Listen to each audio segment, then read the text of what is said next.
एक बार फिर से आप सभी का स्वागत है आजाद सीजीपीएससी एकेडमी के इस ऑनलाइन मंच पर। जैसा कि मैंने कहा था, आपकी तैयारियों को अंतिम रूप देने के लिए आपके रिवीजन के उद्देश्यों को ध्यान में रखते हुए आर्थिक सर्वेक्षण 2023-24 का मास्टर वीडियो का पार्ट 2 लेकर आपके समक्ष उपस्थित हुआ हूं। आज के इस वीडियो में दो इंपॉर्टेंट टॉपिक कवर होंगे, लोकवित्त और जनसंख्या। जी हाँ, परीक्षा की दृष्टि से ये दोनों टॉपिक भी काफी ज्यादा महत्वपूर्ण है। रिवीजन जरूर करिएगा। कम से कम वीडियो लेंथ में आपको ये दोनों टॉपिक कवर करवाने का मैं पूरा प्रयास करूंगा। आर्थिक सर्वेक्षण का एक वीडियो और आएगा जो परीक्षा से पहले देखकर जरूर जाइएगा। ये तीनों वीडियो मिलाकर आपके आर्थिक सर्वेक्षण पूरे करवा दिए जाएंगे। पीडीएफ आपको आजाद सीजीपीएससी एकेडमी के टेलीग्राम ग्रुप में या टेलीग्राम चैनल पे उपलब्ध करवा दिया जाएगा। ठीक है, चलिए शुरू करते हैं। लोकवित्त एवं जनसंख्या। ठीक है, पहले जनसंख्या करेंगे कवर, क्योंकि अध्याय की दृष्टि से देखें आर्थिक सर्वेक्षण में तो आपका जनसंख्या अध्याय 2 में आता है। क्लियर है? शुरू करें। आइए। National commission on population, ministry of health and family welfare, GOI, government of India order के अनुसार 33 जिलों पर आधारित 1 मार्च 2024 तक की स्थिति। अब आर्थिक सर्वेक्षण है, ध्यान रखें, जनगणना होती है एक अलग जो 2011 के हिसाब से हुई थी। यहां पर आर्थिक सर्वेक्षण आधार रखा गया है तो उसके हिसाब से आपको डेटा बना रहे हैं। प्रश्न में क्लियर रहेगा, ये ध्यान रखें, और नहीं क्लियर रहेगा तो मान के चलिए ये लेटेस्ट डेटा आपको लेना है। क्लियर है? सोर्स क्या है ये भी आपको बता दिया मैंने, ध्यान रखें। ठीक, गवर्नमेंट ऑफ इंडिया। ठीक है, चलिए आगे बात करें। छत्तीसगढ़ के बारे में बात कर रहे हैं। कुल जनसंख्या लेटेस्ट है दोस्तों, ध्यान रखेंगे 3.05 करोड़। ये नया डेटा देख रहे हैं आप। ठीक है, स्टैटिक वाला डेटा आपको ऑलरेडी पता है। पुरुष कितनी, महिलाएं कितनी, 1.53, 1.52, 1.53, 1.52, काफी इजी है। 1.5 होता है मिला के 3, 0.5 है तो 3 और 2 मिला के हो जाते हैं 5, 5 जोड़ना तो आता है। ठीक है, आगे बढ़े। अनुसूचित जाति SC जनसंख्या कितनी है? 42-27 लाख। ठीक है, इसमें पुरुष महिला करने की जरूरत नहीं है। एग्जाम की दृष्टि से मैं बता रहा हूं, देखो जितना जरूरी है जितना करके ही जाना है उस पर ज्यादा फोकस करूंगा। दिया इसमें बहुत कुछ है। ठीक है, चाहे अपनी कैपेसिटी के अनुसार कर सकते हैं, मैं बार बार कह रहा हूं। आगे बढ़े। अनुसूचित जनजाति की जनसंख्या अगर बात करें 90.51 लाख। पुरुष कितने, महिलाएं किसमें कितने, ये चाहे तो इसमें देख सकते हैं। मतलब अगेन जैसे मैंने बोला कि कैपेसिटी है तब, बाकी ये इंपॉर्टेंट है। आगे बढ़ते हैं। लिंगानुपात, सेक्स रेशियो, कुल लिंगानुपात जो है वो है 992। ठीक है, अनुसूचित जाति में लिंगानुपात, शेड्यूल कास्ट में लिंगानुपात 995, और अनुसूचित जनजाति में लिंगानुपात ST में जो आपका सेक्स रेशियो है वो है 1026। ठीक है, 1026। क्लियर? इतना डेटा याद रहेगा आपको, easy. 992, 995, 1026 total SC ST sex ratio. ठीक है, आगे बढ़े। सेक्स रेशियो की डेफिनेशन में नहीं बताऊंगा, बहुत बार मैंने बात कर लिया है। स्टैटिक पोर्शन देखने के लिए समय जा चुका है। ठीक है, उसकी क्लास अलग आपको दी गई थी। कार्यशील जनसंख्या प्रतिशत, वर्कफोर्स पार्टिसिपेशन रेशियो, कार्यशील जनसंख्या क्या होती है इसके बारे में भी हमने बात किया है। ठीक है, कुल कार्यशील जनसंख्या प्रतिशत अगर बात करें तो 48.72%। ठीक, पुरुष कार्यशील जनसंख्या प्रतिशत कितनी और महिला कितनी, ये मेरे हिसाब से अभी समय नहीं। अगर आप इसे पहली बार पढ़ रहे हो, अगर पहले पढ़ लिया है तो रिवीजन के पॉइंट ऑफ व्यू से 57.97 पुरुष कार्यशील जनसंख्या और 39.40% महिला कार्यशील जनसंख्या। एक और बात कहूंगा, कुछ कमेंट अगर मैंने देखे थे, कुछ नहीं, एक कमेंट अब मैंने देखा था कि सर आप लिखा कुछ और है छत्तीसगढ़ का और भारत का पढ़ रहे हो, या भारत का लिखा है छत्तीसगढ़ बोल रहे हो बार बार। तो दोस्तों देखिए क्या है कि ना, आपका रिवीजन कराते हुए थोड़ी सी हड़बड़ी मुझे भी है, और उस केस में क्या है कि कभी ऐसा कुछ अलग निकल जाता है तो उसे इग्नोर करें। जो पीछे लिखा है, मैंने वही बोला था, जो पीछे लिखा है उसे माने। अगर मान लेते हैं भारत छत्तीसगढ़ ऐसा हो जाता है तो ऊपर जो लिखा है उसको रिफर करें आप। ठीक है, वैसे तो मैं अपनी तरफ से पूरी कोशिश करूंगा कि इस प्रकार की गलती ना हो। पिछले वीडियो में अगर ऐसा कुछ हुआ होगा जो मैंने रिवाइंड करके नहीं देखा है, रिवाइज करके नहीं देखा है, मतलब वापस जाके नहीं देखा है रिविजिट करके, तो उसे आप देख लीजिएगा। जो ऊपर लिखा होगा उसे मानिएगा। ठीक है, छत्तीसगढ़ के बारे में बात कर रहे थे। क्लियर है कि इतना? ठीक है, आगे बढ़े। चलिए, छत्तीसगढ़ जनसंख्या महत्वपूर्ण आंकड़े 1 मार्च 2024 तक अद्यतन है। ये 33 जिलों के आधार पर ये जो आंकड़े हैं वो जारी किए गए हैं। सर्वाधिक, अभी देखो कुल जनसंख्या के बारे में क्राइटेरिया क्या है यहाँ पर, कुल जनसंख्या। ध्यान रहे क्या बात करें, कुल जनसंख्या। सर्वाधिक जनसंख्या रायपुर जिले की होगी, राजधानी है मान के चलिए, ऐसा याद कर सकते हैं। दूसरे नंबर पे न्यायधानी आपकी बिलासपुर। ठीक है, और तीसरे नंबर पे एजुकेशन हब दुर्ग। एजुकेशन हब क्यों? IIT भिलाई की वजह से मान के चल लीजिए। ठीक है, क्लियर है? रायपुर, बिलासपुर, दुर्ग, 3 मुख्य शहर पॉपुलेशन वाइज सर्वाधिक। ठीक है, अगर रायपुर का ध्यान रखना रहे तो कैसे करेंगे, 27.39, पूरा याद करके ना कर दें, 27.39 लाख। ठीक है ना, आगे क्या लग जाएगा, लाख, इकाई दहाई सैकड़ा हजार दस लाख 10 लाख, 27.39 लाख। बिलासपुर 20.95 लाख, ठीक है, लाख। और दुर्ग 19.33 लाख। ये ध्यान रहेगा। तो छत्तीसगढ़ के 3 मुख्य शहर रायपुर, बिलासपुर, दुर्ग, सर्वाधिक जनसंख्या वाले शहर, जिले, जिले बोलना चाहिए, शहर नहीं, जिले, और जिले के हिसाब से ले रहे हैं। न्यूनतम जनसंख्या वाले जिलों के तौर पे आपको नारायणपुर पहले ध्यान रखना है, द्वितीय नंबर पे सुकमा, तीसरे नंबर पे बीजापुर। कितना कितना है आप देख लो, 1.60 न्यूनतम, देन 2.64, देन 2.71 नारायणपुर, फिर आपका आ जाएगा सुकमा, फिर आ जाएगा बीजापुर। ठीक है क्या, बढ़े आगे। इसमें ज्यादा कोई ट्रिक वगैरह की जरूरत नहीं है, आराम से याद रहेगा ये, नारायणपुर, सुकमा, बीजापुर, ऊपर रायपुर, बिलासपुर, दुर्ग। ठीक है क्या, बढ़ते आगे। अब पुरुष जनसंख्या आपने टोटल देख रखा 1.53, 1.52, ये ऑलरेडी आपको बता दिया गया था। कितना, करोड़, लाख नहीं, है ना, इकाई दहाई सैकड़ा हजार दस लाख 10 लाख करोड़, 1.53 करोड़, 1.52 करोड़। ठीक, अब सर्वाधिक पुरुष जनसंख्या के तौर पे वही सीक्वेंस है जो कुल जनसंख्या की है, महिला जनसंख्या में भी वही सीक्वेंस है जो कुल जनसंख्या की है। आगे बढ़ सकते हैं। न्यूनतम जनसंख्या के तौर पे पुरुष जनसंख्या में भी वही सीक्वेंस है और महिला के लिए भी वही सीक्वेंस है। तो सीक्वेंस वाइज कोई चेंजेस नहीं है। सर क्या आंकड़े करना है कितने कितने कैटेगराइज करके, नहीं नहीं, बिल्कुल भी नहीं। ये आंकड़े अभी याद करने का कोई सेंस भी नहीं बनता है। ठीक है, कितने पुरुष जनसंख्या है किस जिले में, कितनी महिला जनसंख्या है किस जिले में, बिल्कुल करने का नहीं सेंस बनता है। सिर्फ सीक्वेंस ध्यान रखें, सीक्वेंस। क्लियर, एक बार फिर से रिवाइंड करके देख लें। आप टोटल जनसंख्या में देखें, नासूबी, नासूबी न्यूनतम, नासूबी, ठीक है, यहां पर भी देखें नासूबी, ठीक है, न्यूनतम के तौर पे, और रायपुर, बिलासपुर, दुर्ग तो है ही। बढ़ते हैं आगे। अब अनुसूचित जाति, एससी, शेड्यूल कास्ट जनसंख्या, ध्यान रहे, सोर्स में बार बार बता रहा हूं, बोलेंगे 2011 के हिसाब से सर हमने कुछ और पढ़ा था, वो स्टैटिक बन चुका है। 2011 का आंकड़ा समझ रहे कितना साल हो गया, 14 साल। ठीक है, स्टैटिक बन चुका है, स्थायी आंकड़ा बन चुका है। वो डेटा हमको याद है, मैं मान के चल रहा हूं, उसके सोर्स बहुत सारे हैं। जितना पुराना जनसंख्या लिया होगा जनगणना 2011 के अनुसार, उसको देख लीजिएगा। ये अद्यतन आंकड़ा आर्थिक सर्वेक्षण के अनुसार जो गवर्नमेंट ऑफ इंडिया का ऑर्डर आया था उसके अनुसार है, उसके हिसाब से कौन सा सोर्स है बता दिया मैंने। कुल जनसंख्या एससी की ऑलरेडी हमने देख ली है, उसमें पुरुष और महिला का कैटेगराइज किया है, देख सकते हैं चाहे तो, अगर आपकी कैपेबिलिटी, माफ कीजिए, सॉरी, कैपेसिटी है, माफ कीजिए। सर्वाधिक रायपुर कुल जनसंख्या के हिसाब से वैसे ही इसमें भी है, बिलासपुर कुल जनसंख्या में भी दूसरे नंबर पे था। यहां पर दुर्ग को रिप्लेस कर गया है बलौदाबाजार, दुर्ग को रिप्लेस कर गया है बलौदाबाजार, और पुरुष और महिला के लिए सेम। तो ये वाला आप देखें ना, क्यों ना देखें, केवल कुल जनसंख्या जो सर्वाधिक एससी की है, वो चाहे पुरुष के हिसाब से बात करें, महिला के हिसाब से बात करें, सेम है, जो ये तीन होती है। बात क्या समझ में आई? कुल जनसंख्या में ना सर सर्वाधिक हमने देखा था रायपुर, बिलासपुर, दुर्ग। यहाँ पर एससी के लिए रायपुर, बिलासपुर पहले, दूसरे नंबर पे तो ध्यान रखना है, तीसरे नंबर पे दुर्ग को रिप्लेस कर दीजिए बलौदाबाजार से, बलौदाबाजार से, ठीक है। तीसरे नंबर पे सर्वाधिक एससी की जनसंख्या बलौदाबाजार, पुरुष महिला के लिए सेम। अब यहां पर सीक्वेंस थोड़ा चेंज होता नजर आ रहा है हमको। नारायणपुर पहले नंबर पे था कुल जनसंख्या के तौर पे, न्यूनतम को लेकर, सर्वाधिक नहीं, माफ करो, न्यूनतम को लेकर। यहाँ न्यूनतम एससी जनसंख्या के लिए सुकमा है, सुकमा न्यूनतम बोल रहे हैं, न्यूनतम एससी जनसंख्या सुकमा।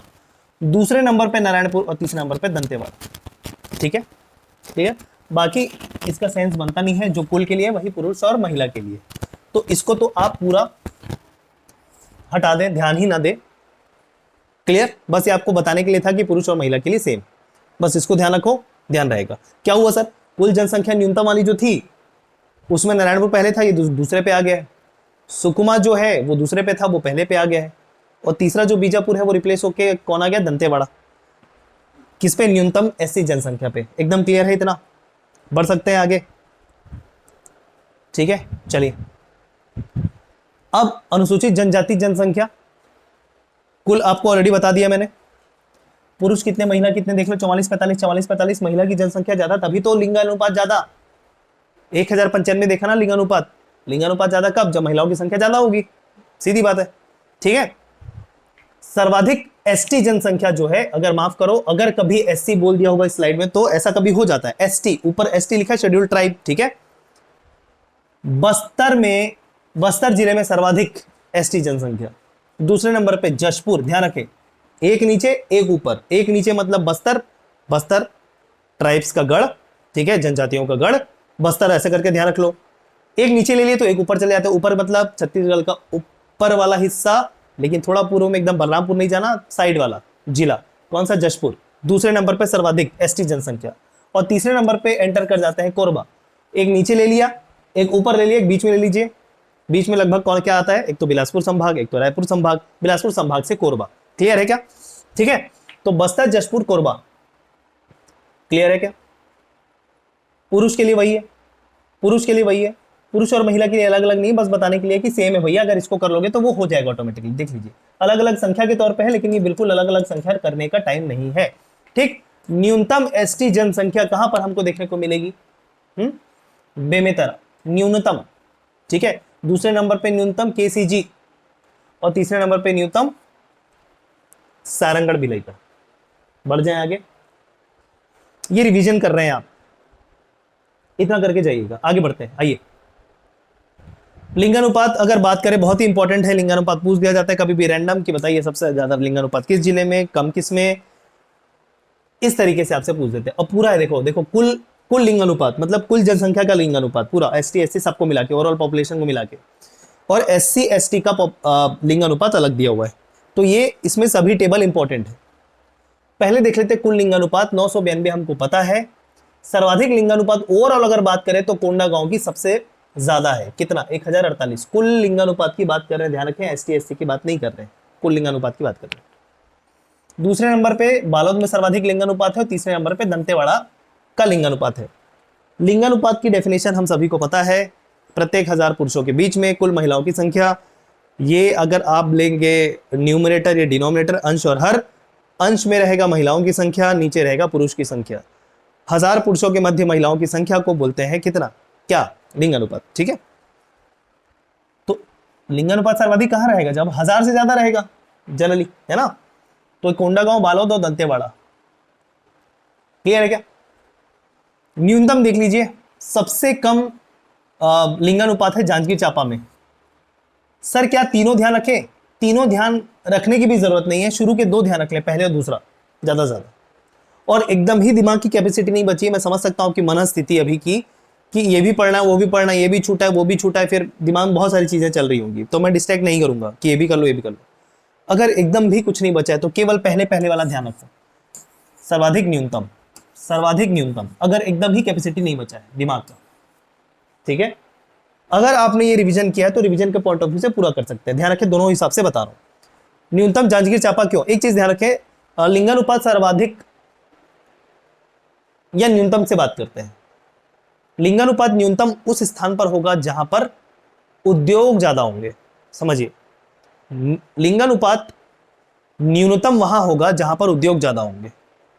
ठीक है, क्योंकि कार्यशील जनसंख्या पुरुषों की वहां पर ज्यादा होती है, उद्योग जहां होगा ज्यादा, उद्योग में कार्यरत ज्यादा कौन, पुरुष।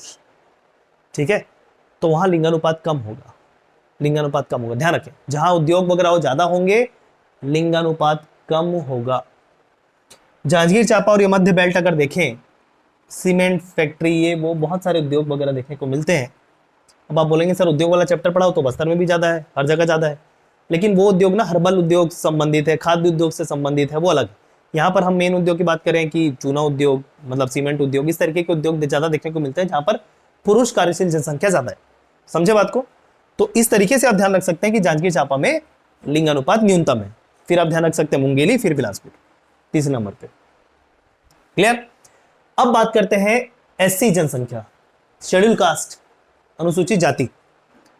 सबसे अनुसूचित जाति लिंगानुपात आपका देखने को मिलता है बस्तर में। देखिए जनसंख्या नहीं पढ़ रहे, लिंगानुपात पढ़ रहे, दोस्तों ध्यान रखना, ठीक है ना, लिंगानुपात पढ़ रहे, ध्यान रखना। तो एससी का लिंगानुपात सर्वाधिक आपको बस्तर में देखने को मिलता है, और न्यूनतम सुकमा में। दूसरा तीसरा अगर बैंडविड्थ बचा है करिए। एसटी की सर्वाधिक लिंगानुपात हमको देखने को मिलता है बस्तर नहीं, दंतेवाड़ा। यहां पर आपको बहुत कंफ्यूज करेगा, ध्यान रखें, ये बहुत कंफ्यूज करेगा, इसको ध्यान रखें। एससी का सर्वाधिक जनसंख्या लिंगानुपात, जनसंख्या नहीं माफ करो, एससी का सर्वाधिक लिंगानुपात पूछेगा बस्तर, एसटी का सर्वाधिक लिंगानुपात जिला पूछेगा दंतेवाड़ा, न्यूनतम पूछेगा एससी का सुकमा, न्यूनतम पूछेगा एसटी का जांजगीर चांपा। जांजगीर चांपा और किस उसमें लिंगानुपात सबसे कम होता है, तो कुल लिंगानुपात कम होता है जांजगीर चांपा का। क्लियर है क्या? तो इतना ध्यान रख लो, बाकी ऑप्शनल है, जितना छोटा है टेबल पे। बढ़ जाते हैं आगे। आइए, कार्यशील जनसंख्या कहां पर ज्यादा है? देखो, जितना डेटा इंपॉर्टेंट है उतना ही हम बताएंगे, ठीक है। जैसे मैंने बोला था, शक्ति, जांजगीर चांपा, रायगढ़, बिलासपुर, कोयला खदान। थोड़ा नीचे आएंगे, बलौदाबाद सीमेंट फैक्ट्री, बहुत ही उद्योगी उद्योग है मध्य क्षेत्र में। पुरुष कार्यशील जनसंख्या ज्यादा होगी, कार्यशील जनसंख्या ओवरऑल मान लेते ज्यादा होगी। तो देखो, सर्वाधिक कार्यशील जनसंख्या शक्ति। अब ठीक है, आप बोले सर पहले तो जांजगीर चांपा बोले थे, एकदम कोई इसके लिए रूल नहीं है। काउंट किया, शक्ति में ज्यादा निकल के आ गया, क्या दिक्कत है? मैंने बोला मध्य क्षेत्र में उद्योग इस प्रकार के हैं, सीमेंट, कोयला, की कार्यशील जनसंख्या ज्यादा होगी, ठीक है। पुरुषों में भी यहां पर ज्यादा है, ठीक। और महिला कार्यशील जनसंख्या की बात करें तो ऐसे उद्योगों में महिलाएं ज्यादा लिप्त होंगी जो बेसिकली सीमेंट, लोहा, कोयला उद्योग से संबंधित नहीं है, जैसे हस्तशिल्प, ठीक है, हर्बल उद्योग, खाद्य उद्योग, इसमें महिलाएं संलग्न हो सकती है। क्लियर? तो इसी कारण आप देखें, कोंडा गांव में महिलाओं की कार्यशील जनसंख्या ज्यादा है। क्लियर है? कॉन्सेप्ट भी साथ साथ थोड़ा सा सुनते जाइए, ज्यादा कुछ दिक्कत नहीं है।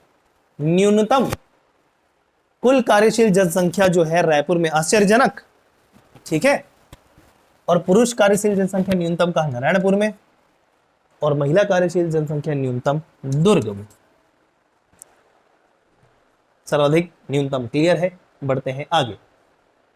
छत्तीसगढ़ राज्य में कुल जिले जिनका लिंगानुपात 1000 से अधिक है, बहुत इंपॉर्टेंट हो जाता है। क्यों? 1000 से अधिक लिंगानुपात होना मतलब अच्छे लिंगानुपात को दर्शाता है, अच्छे सामाजिक स्थिति को दर्शाता है। महिलाओं के हिसाब से, महिलाओं के हिसाब से एक अच्छी सामाजिक दशा का दर्पण है लिंगानुपात का 1000 से ऊपर होना दोस्तों, ठीक है। कोंडागांव, कुल 13 जिले हैं। बात समझिए, ज्यादातर ट्राइबल क्षेत्र होंगे, जनजातियों में लिंगानुपात अच्छा होता है। कोंडागांव पहले नंबर पे, कोबाद करके ध्यान रख लेना, कोबाद, कोबाद, ठीक है, कोबाद।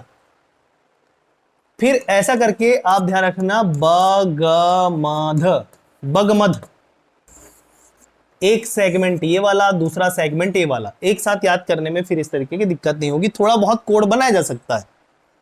फिर मोहेला, मानपुर, अंबागढ़, चौकी, खैरागढ़, छुई खदान, गंडाई, जशपुर, कांकेर, कोरेला, पेंड्रा, मरवाही, राजनांदगांव, ठीक है। अभी राजनांदगांव वाले हिस्से को देखें ना, तो खैरागढ़, छुई खदान, गंडाई राजनांदगांव से ऊपर जाएंगे, सॉरी, राजनांदगांव के नीचे आएंगे मोहला, मानपुर, अंबागढ़, चौकी, राजनांदगांव के ऊपर जाएंगे गोरेला, पेंड्रा, मरवाही। बात क्लियर? और एक बस्तर का और एक ऊपर सरगुजा संभाग का, एक एक जिला ले लो। तो इस तरीके से 13 जिले के नाम जो है वो याद करने में आसानी होगी। तो 13 कुल जिले हैं, ध्यान रखें, जिसका लिंगानुपात 1000 से अधिक है। आपको सीक्वेंस भी बता दिया, लेफ्ट साइड वाला कैसे याद करना है और राइट साइड वाला कैसे याद करना है। राजनांदगांव ध्यान रखना, जो सबसे नीचे, सबसे कम है, 1000 के ऊपर में भी, बात समझे, 1000 के ऊपर देख रहे हैं, लेकिन सबसे कम 13वें नंबर पे राजनांदगांव। राजनांदगांव के नीचे आएंगे मोहेला, मानपुर, अंबागढ़, चौकी, ऊपर रख दीजिए।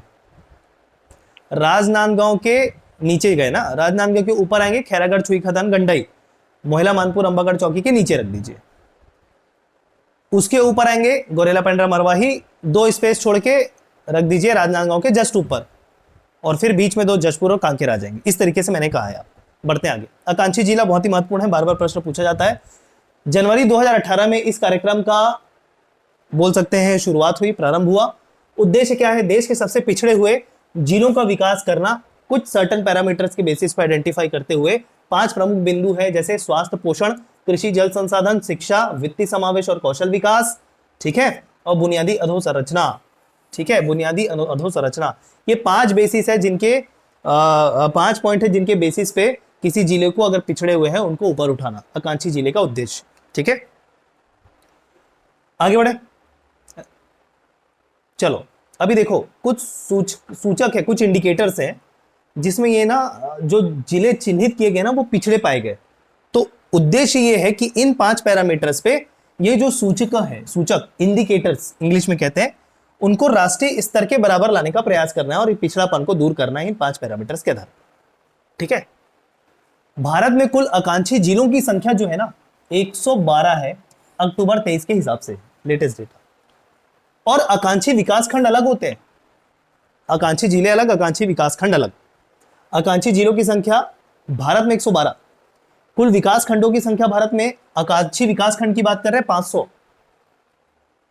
5 क्षेत्रों के 49 सूचकांकों इंडिकेटर्स को आधार बनाया गया है। ठीक है, आगे बात कर। अभी देखो एक चीज क्या है, ये आकांक्षी विकासखंड शुरू हो गया है। अभी आपने 5 बताया था, 49 कहां से आ गया, ये इसके लिए बात कर रहे हैं। ठीक है क्या, चलो आगे बढ़े। अच्छा सॉरी माफ करो, 2 अलग अलग चीजें मैंने मिक्स कर दी, माफ करो, मैं सुधार रहा हूं। ये 5 अलग अलग क्षेत्र बोला, डोमेन। अब आपको इंग्लिश में सही तरीके से क्लियर करो, 5 अलग अलग क्षेत्र, 5 अलग क्षेत्र जैसे स्वास्थ्य, कृषि, शिक्षा, ये 5 अलग अलग डोमेन हो गए, क्षेत्र हो गए। उसके अंतर्गत कुछ सूचकांक बनाए गए हैं, कुछ इंडिकेटर्स बनाए गए हैं कि ये इंडिकेटर्स रहेंगे, उनके बेसिस पे हम इनको क्लासिफाई करेंगे। वो 49 है, सॉरी। ठीक है, ओवरऑल बात कर रहे हैं। ठीक है, ये इसका नहीं है, सॉरी। अभी क्लियर है। 5 क्षेत्र, शिक्षा, स्वास्थ्य, पोषण, ऐसा 5 अलग अलग डोमेन, उसके अंदर 49 इंडिकेटर्स, सूचकांक। अब सर्वाधिक आकांक्षी जिले कहां कहां पर है? सर्वाधिक झारखंड में, दूसरे नंबर पे बिहार, तीसरे नंबर पे छत्तीसगढ़। कितने आकांक्षी जिले? 10 के नाम आपको एकदम पता होना चाहिए, कंठस्थ। मैं बार बार रिपीट नहीं कराऊंगा, जल्दी से एक बार पढ़ देते हैं। सुकमा, नारायणपुर, इसको बताया भी, तरीका भी है, नीचे का ऊपर का, कुल मिला के देखो कैसे। और एक आता है कोरबा और महासमुंद। अच्छा राजनांदगांव, सॉरी, देखो सुकमा, नारायणपुर, बीजापुर, दंतेवाड़ा, बस्तर, कोंडागांव, कांकेर। कितना हो गया? 1 2 3 4 5 6 7। बस्तर संभाग के सातों, बस्तर संभाग के सातों, ऐसा याद कराया था। 7 + 3, जिसमें राजनांदगांव आएगा, महासमुंद आएगा, कोरबा आएगा। दुर्ग संभाग, रायपुर संभाग और बिलासपुर संभाग से 1-1। 7 + 3 10। 7 के 7 बस्तर संभाग के जिले। ठीक है, 7 के 7 बस्तर संभाग के जिले।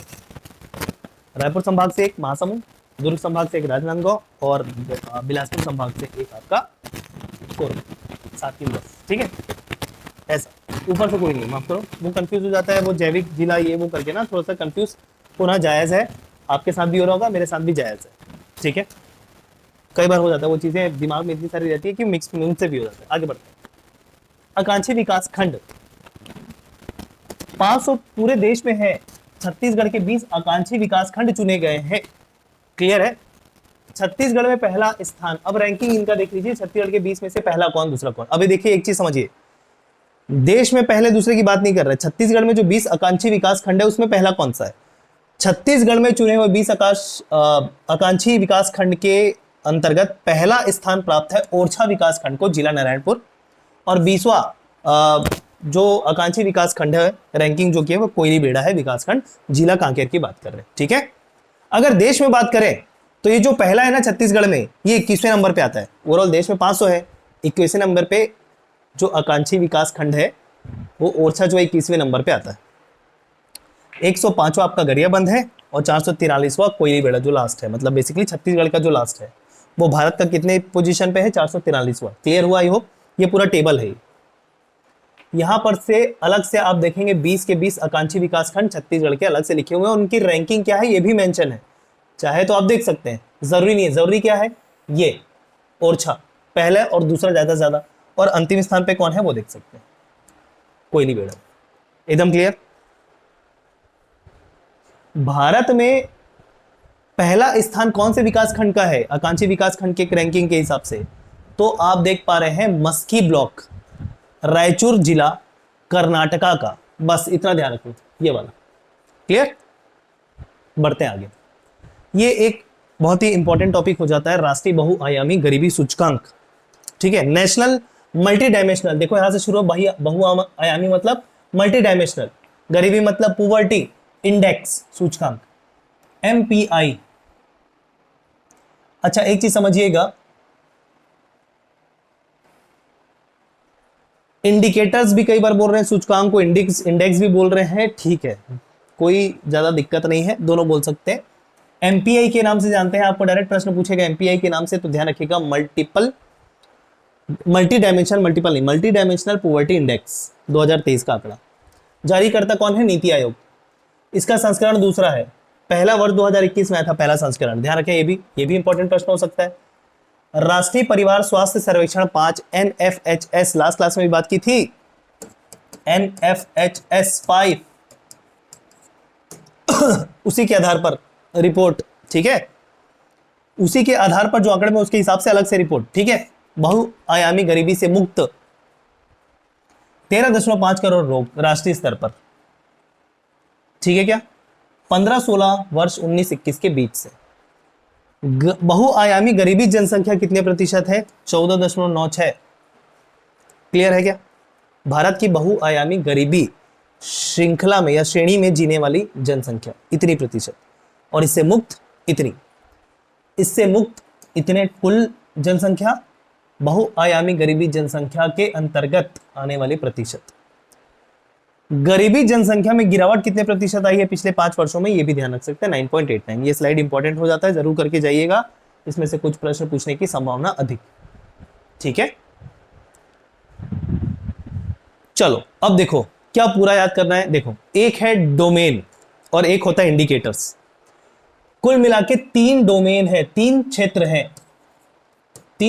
हैं, 3 डोमेन डिसाइड किए गए हैं इसको निर्धारित करने के लिए। वो क्या है? एक है पहला स्वास्थ्य, ठीक है, एक है, दूसरा है शिक्षा, और तीसरा है जीवन स्तर, ठीक। तो ये डोमेन है, आयाम, डोमेन, डायमेंशन, क्षेत्र, ये 3 क्षेत्र है जो 1/3 करके लिखा है ना वो। उसके नीचे आप देख पा रहे हैं संकेतक लिखा है, संकेतक मतलब आप बोल सकते हैं उसको इंडिकेटर्स, कि क्या अलग अलग इंडिकेटर्स है। तो बड़े फुर्सत में इसको पढ़िएगा, अभी पढ़ने का समय नहीं है, इसको डिफाइन करने के लिए मैंने स्लाइड में रख दिया है। तो ये पैरामीटर के हिसाब से ये तय किया जा रहा है, आपके दिमाग में आता है ना कि क्या बेसिस है इसको तय करने का, तो वो सारा इसमें मेंशन है, ठीक है। क्लियर है क्या? इसमें पूरा डिफाइन किया हुआ, चाहे तो आप देख सकते हैं। अब कुछ आंकड़े देख लेते हैं जो बहुत ही महत्वपूर्ण है। एमपीआई जिसको मल्टी डायमेंशनल पॉवर्टी इंडेक्स हम कह रहे हैं, राज्यों की स्थिति 2023 तक, वही लेटेस्ट डेटा है। सर्वाधिक, अभी देखो गरीबी सूचकांक है, पॉवर्टी इंडेक्स है, जितना कम रहेगा उतना अच्छा है। गरीबी सूचकांक है ना, गरीबी को प्रदर्शित कर रहा है, तो जितना कम रहना चाहिए उतना अच्छा होगा, कम से कम रहना चाहिए।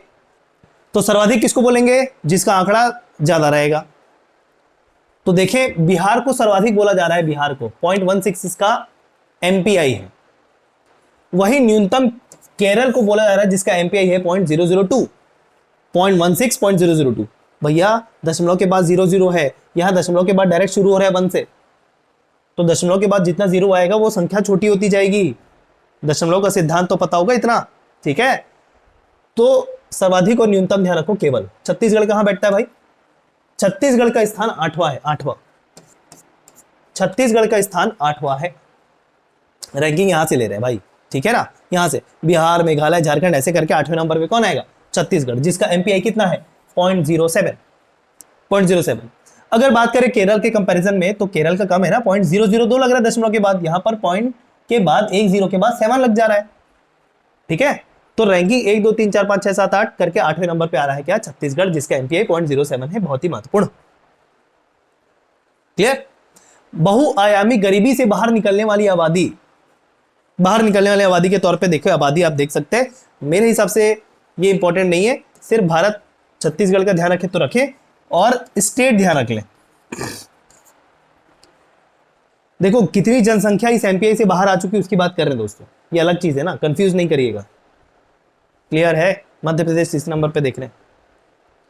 चले आगे बढ़े, मतलब कौन सी जनसंख्या एमपीआई से सबसे ज्यादा बाहर आई है? उत्तर प्रदेश, फिर बिहार, फिर मध्य प्रदेश। एमपीआई से बाहर निकलने वाली आबादी, सबसे कम आबादी बाहर निकली है एमपीआई से, कहां की? सिक्किम की, फिर गोवा की, ऐसा, ठीक। छत्तीसगढ़ को और क्लासिफाई किया है इस एमपीआई के बेसिस पे कि एनएफ, अब देखो कौन सा डेटा लें आप, ये डेटा देखिए, ये डेटा देखने की जरूरत नहीं है दोस्तों, ठीक है। 0.07 जो अभी आपको बताया, कुल ग्रामीण अलग कैटेगराइज किया, शहरी अलग कैटेगराइज किया, देख लो एक एक बार, सरसरी निगाहों से देख लो, एग्जाम में आएगा, क्लिक कर देना। सर्वाधिक जिले के हिसाब से बांटा है, इसी के हिसाब से बात कर रहे हैं, इसको तो हम ले ही नहीं रहे डेटा, इसके हिसाब से ले रहे हैं, ठीक है। चलो स्कोर देखते हैं। सर्वाधिक एमपीआई जो है वो बीजापुर का है, केवल एक डेटा, और न्यूनतम दुर्ग का, बस that's it, clear, that's it. बढ़ जाए आगे। अभी जैसे देखो अलग अलग क्षेत्र की बात किए, स्वास्थ्य, शिक्षा और एक है जीवन स्तर, तीन आपके डोमेन आपको बताए थे, आयाम, उसके संकेतक क्या थे, उसका एनएफएचएस में भी प्रतिशत दिया हुआ है, लेकिन ये स्लाइड को अभी करने का समय नहीं है दोस्तों। ये प्रतिशत आप अगर ध्यान रखते चलेंगे तो फिर बहुत दिक्कत हो जाएगी याद करने में। सिंपल ये ध्यान रख लो, अगर पूछा कि किसका प्रतिशत ज्यादा है तब आप देख सकते हैं, एक तो इसका नजर आ रहा है पोषण का, जो स्वास्थ्य के अंतर्गत आता है, ठीक है। पोषण का अभी तक सर्वाधिक सबसे ज्यादा देखने को मिला, पोषण का ही है, हाँ पोषण का सर्वाधिक। इसमें कुछ पॉइंटर्स हैं, ये आर्थिक सर्वेक्षण से लिए हुए कुछ पॉइंटर्स हैं, इसको आप चाहे तो देख सकते हैं। कब से कंपैरिजन में, 15-16 की कंपैरिजन 19-20 का, जब एनएफएचएस 4 से 5 में हम देखें तो एमपीआई में ये गिरावट आई है ना, 0.133 और 0.007 तो कमी आई है, अच्छी बात है। तो ये पॉइंटर्स आप जरूर देख के जाइए, एमपीआई से संबंधित हैं दोस्तों, ठीक है। चलो तो ये हो गया जनसंख्या, जितनी इंपॉर्टेंट चीजें थी मैंने आपको बता दी आर्थिक सर्वेक्षण के आंकड़े के अनुसार। अब जैसे मैंने वादा किया था कि लोक वित्त वाला चैप्टर छूटा है, आइए इसको कवर करते हैं। वार्षिक बजट 23-24, कुल प्राप्तियां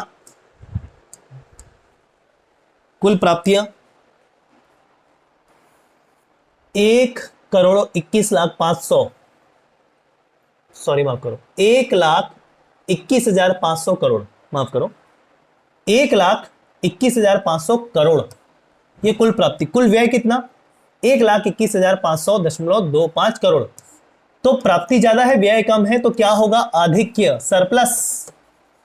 ये आगे भी देखेंगे, आधिक्य, जब आय ज्यादा होती है, खर्च कम होता है, तो बच जाता है सेविंग, इसको बोलेंगे आधिक्य, सरप्लस, ठीक है। खर्च कम है आय से। कुल प्राप्ति की अगर बात करें तो राजस्व प्राप्ति अलग से दिया हुआ है, पूंजीगत प्राप्ति अलग से दिया हुआ है, चाहे तो देख सकते हैं, लेकिन ये जरूरी है, ये किसके अंतर्गत कौन आता है, इकोनॉमिक्स में बहुत, इंडियन इकोनॉमी में बहुत अच्छे से एक्सप्लेन किया है इसको मैंने। पूंजीगत प्राप्ति के अंतर्गत, राजस्व प्राप्ति के अंतर्गत क्या क्या लिया जाता है, क्या इसके अंतर्गत आता है, पूरा अच्छे से पढ़ा है, सर्च करिएगा, आजाद CGPSC एकेडमी के नाम से सब कुछ बताया है। अभी मैं आंकड़े पे बात करने आया हूँ। राजस्व प्राप्ति की बात करें तो उसमें कर राजस्व में वृद्धि हुई है 11.73% की, और गैर कर राजस्व में वृद्धि देखने को मिली है 1.38%। ये इंपॉर्टेंट है, ये डेटा भी कई बार पूछ दिया जाता है दोस्तों, देख लीजिए 72-33, 72-33, 72,000 करोड़ बाद में लगाना भूलना नहीं भाई, इतना कम वैल्यू नहीं रहेगी, ध्यान रखें। कुल राजस्व प्राप्तियों में वृद्धि, ये इंपॉर्टेंट डेटा बन जाता है 8.27% का, ठीक है। कुल राजस्व में प्राप्तियों में वृद्धि कितनी, 8.27% की। कर राजस्व को अलग कैटेगराइज करके कुल कर राजस्व में वृद्धि जो है 11.73%, और कुल राजस्व प्राप्ति में कर राजस्व का योगदान, कुल राजस्व जितनी भी प्राप्ति होती है जिसके अंतर्गत एक मद कर है, तो कर का हिस्सा कुल राजस्व में कितना है ये बताने की कोशिश किया जा रहा है। 68 बीच में दशमलव लगा दीजिए, इजी हो जाएगा, ठीक है। राज्य के स्वयं का कर राजस्व कितना, केंद्रीय करों में राज्य का अंश कितना, ये सब डिफाइन किया हुआ है, इससे संबंधित आंकड़े लिखे हुए हैं। जल्दी रिवाइज करिए, आगे बढ़िए, समय नहीं है, समय आपको भी नहीं देना है, ठीक है। जो पहली बार पढ़ रहा है उनके लिए प्रॉब्लमेटिक है दोस्तों, लेकिन फिर भी आपकी दिमाग की बोल सकते हैं कैपेबिलिटी इतनी है, यहां पर मैं कैपेबिलिटी बोलूंगा बिकॉज अगर आप पहली बार पढ़ के ही ये डेटा याद रख सकते हैं तो वाकई कैपेबिलिटी है, तो बिल्कुल करिए। अदरवाइज अगर आपको ये कंफ्यूज कर रहा है, पहली बार देख रहे हैं तो मत देखिए, दूसरा रिविजन करिए जो आप पढ़ रखे हैं, सीधी बात मैं यही कहूंगा। गैर कर राजस्व कुल कितना, 33,200 करोड़, 33,200 करोड़, ठीक है। कुल गैर कर राजस्व में वृद्धि 1.38%, ऑलरेडी देख लिया है। गैर कर राजस्व में प्रमुख सर्वाधिक योगदान राज्य के गैर कर राजस्व का है 54.82%, ठीक है। केंद्रीय सहायता से अनुदान केंद्रीय सहायता या अनुदान जो मिला है वो कितना अंश 15,000 करोड़ का। वृद्धि अगर देखें कितनी, यहां पर लिखा है -10.45%, माइनस, ध्यान रखें कम। राज्य का गैर कर राजस्व 18,200 करोड़, वृद्धि इसमें 13.7%, ये माइनस से ध्यान रखें, ठीक है। चलिए, कुल व्यय, पूंजीगत व्यय, ऋण और कितने लिए गए सब कुछ इसमें वर्णन इसमें दिया गया है। राजस्व व्यय इतना हुआ, वृद्धि जो देख लें ये माइनस नहीं है, जहां पर केवल एक डंडी है वो माइनस नहीं है, ये आपका डैश बता रहा है कि वो उसके अंत सामने आ रहा है। यहाँ पर वृद्धि भी बताते हुए यहाँ पर नेगेटिव स्पेसिफिक किया हुआ है, ये ध्यान रखते चलिए, ठीक है। राजस्व व्यय को बताया गया है किसमें सबसे ज्यादा किसका अंश है, ठीक है, जिसके अंदर ब्याज आता है, पेंशन आता है, वेतन भत्ते आता है, मजदूरी आता है इत्यादि, ठीक है, इसमें भी डिफाइन कर दिया। ये एक स्लाइड इंपॉर्टेंट हो जाता है दोस्तों, देख लेना, ये प्रतिशत बिल्कुल करके जाने लायक है। राजस्व प्राप्ति और व्यय, कुल व्यय कितना, कुल व्यय कितना। अब देखो बजट प्राप्तियां, ठीक है, माइनस राजस्व व्यय, इतना प्लस करोड़ रुपए, जैसे मैंने कहा था अगर प्लस आता है ये तो अधिक क्यों होता है, माइनस आता है तो घाटा आता है। तो बताइए कितना प्लस दिख रहा है, तो अधिक है। राजस्व प्राप्ति माइनस राजस्व व्यय, तो इसको बोलेंगे राजस्व अधिक क्यों होना, राजस्व का अधिक क्यों होना, क्यों, क्योंकि यहां पर पॉजिटिव आ रहा है, माइनस करके देखिए वो आंकड़े दोनों हमने देख लिए, ठीक। तो ये है लोकवित्त का चैप्टर। ये आखिरी पॉइंट देख लेना एक बार। देखो कॉन्सेप्चुअल क्लास अलग लेंगे जिसमें एक एक पॉइंट बहुत डिटेल में मैं एक्सप्लेन करूंगा, अभी मजबूरी ऐसा कराना, मुझे भी अच्छा तो नहीं लगता, लेकिन हाँ उद्देश्य मेरा यही है कि आप आंकड़ों को एक बार निगाहों से देख लें अपने, जो आपने पढ़ा है, और एग्जाम में भूले ना। इसी उद्देश्य को लेकर ये वीडियो लेकर मैं आपके समक्ष उपस्थित हुआ था। बिल्कुल रिवीजन करके देखें, वीडियो को फास्ट फॉरवर्ड करके देखें, बार बार नोट ना करें, नोट करने का समय नहीं है। पीडीएफ प्रोवाइड करवा दूंगा मैं आपको टेलीग्राम चैनल पे, जब ये वीडियो देख रहे होंगे आपके पास ये पीडीएफ पहुंच जाएगा। Azad CGPSC academy Telegram group channel दोनों है अलग अलग, कोई भी ज्वाइन कर लीजिए, ठीक है। नेक्स्ट पार्ट लेके जल्दी उपस्थित होऊंगा, धन्यवाद।